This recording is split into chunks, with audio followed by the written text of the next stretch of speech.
Today I bought this refrigerator.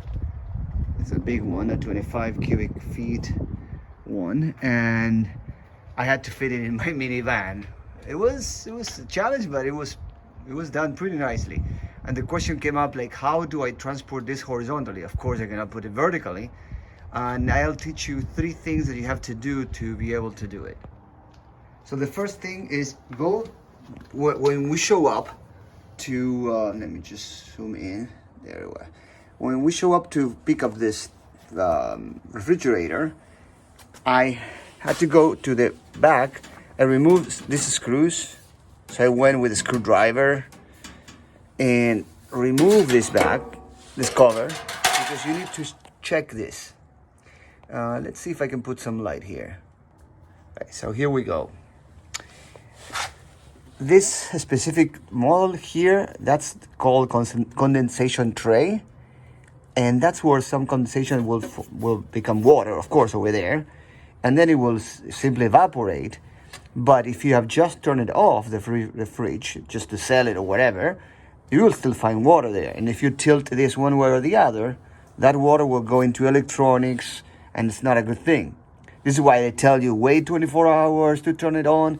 It's because they hope that that thing will evaporate, but don't hope for it. If you're going to transport it and you feel like there is water there, this guy in particular had it unplugged for a month. It's brand new in reality, and he tested it, but it was for a month, everything evaporated.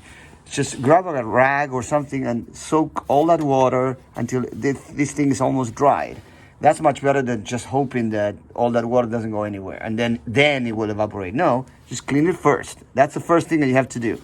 So that's the condensation tray here, or even here. You can check with your hands. It's like everything's dried. Yeah, great, awesome.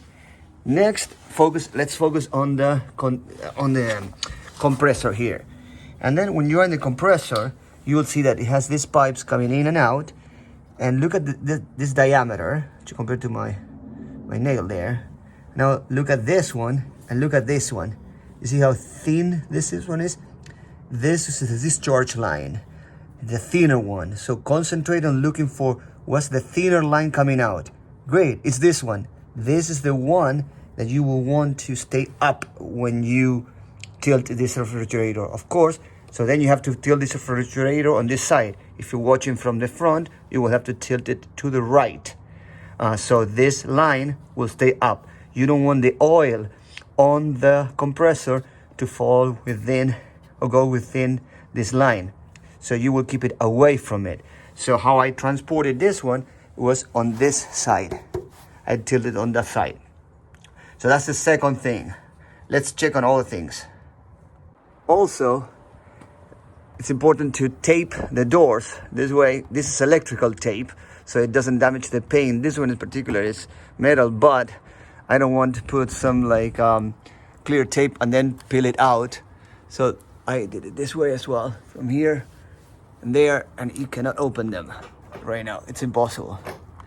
So that's the most important thing. The third thing, I cannot open this one right now, but if you have moving parts inside, if the tray is like some glass that can come off, so you want to remove those as well inside. So check inside if there's anything that will move when you move the refrigerator, and if that is the case, remove them.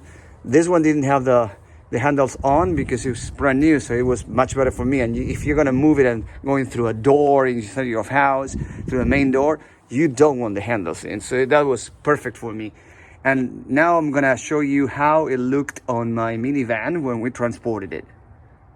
Lastly, once the refrigerator is on the upright position, wait 24 hours to turn it back on so the oil on the compressor has time to return to a normal level.